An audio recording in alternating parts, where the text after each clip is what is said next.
Hello મિત્રો, સ્વાગત છે તમારું મારા કિચનમાં। તો મિત્રો, તમે ખાસા બધા શિયાળાની સિઝન આવી ગઈ છે અને આપણે ઘણી બધી જાતના અહીંયા લાડવા બનાવતા હોઈએ છીએ અને ઘણું બધું આ રીતનું બનાવતા રહેતા હોઈએ છીએ। તો આજે હું તમારી સાથે શેર કરવા જઈ રહી છું બાજરીના લાડુની રેસીપી। ઘણા બધા લાડુ આપણે ખાતા હોઈએ છીએ મિત્રો, પણ આ જે લાડુ છે એ ખૂબ જ સરસ અને એકદમ ઇઝીલી બનીને તૈયાર થઈ જાય છે।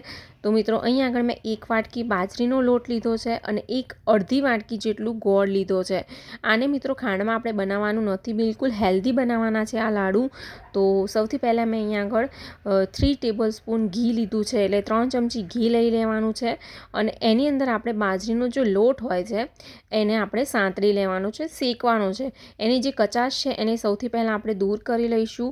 અને મિત્રો, આની અંદર તમે 2-3 અમુક લોટ હોય છે એ પણ અંદર ઉમેરી શકો છો, જેમ છે ઘઉંનો લોટ પણ ઉમેરી શકો છો, જુવારનો લોટ છે એ પણ ઉમેરી શકો છો, ઘઉંનો કકરો લોટ આવે છે એ પણ ઉમેરી શકો છો।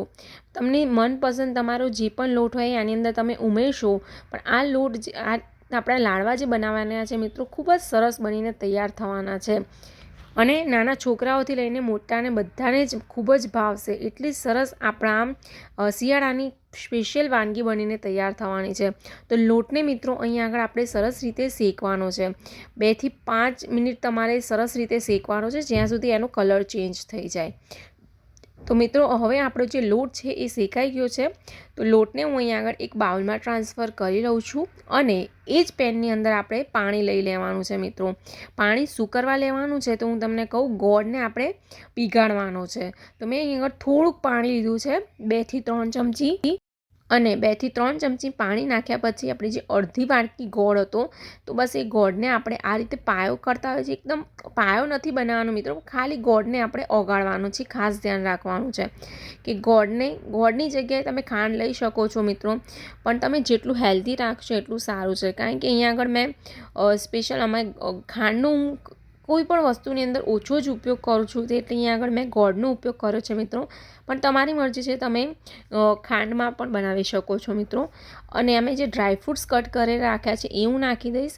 અને મેં અહીંયા આગળ મિત્રો 1 વાટકી જેટલું કોપરાનું જે છીણ આવે છે એ લીધું છે, સૂકું કોપરાનું છીણ। અને આપણે જે ગોળનું મિશ્રણ બનાવેલું હતું, તો ગોળનું મિશ્રણ પણ આપણે એની અંદર નાખી દઈશું। મિત્રો, ખાસ ધ્યાન રાખવાનું છે કે જે ગોળનું આપણે પાણી કરીએ છીએ એને પાયો નથી કરવાનો, આપણે ચીકીની અંદર કેવું કરીએ છીએ એ રીતે બિલકુલ પણ નથી કરવાનો। જો તમે એવી રીતે કરશો તો આપણે જે લાડુ છે એકદમ કડક બનીને તૈયાર થશે।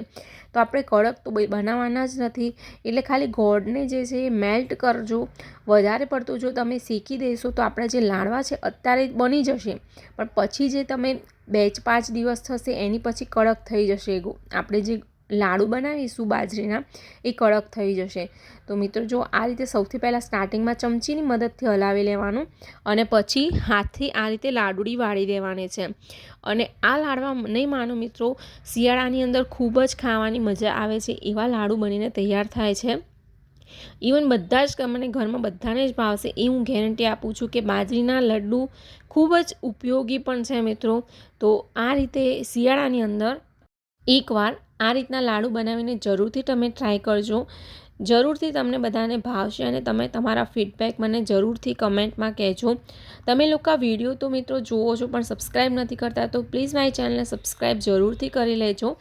આપણા બાજરીના જે લાડુ છે બનીને તૈયાર થાય। તો વિડીયો સારો લાગ્યો હોય તો લાઇક, શેર અને સબસ્ક્રાઈબ જરૂર કરજો।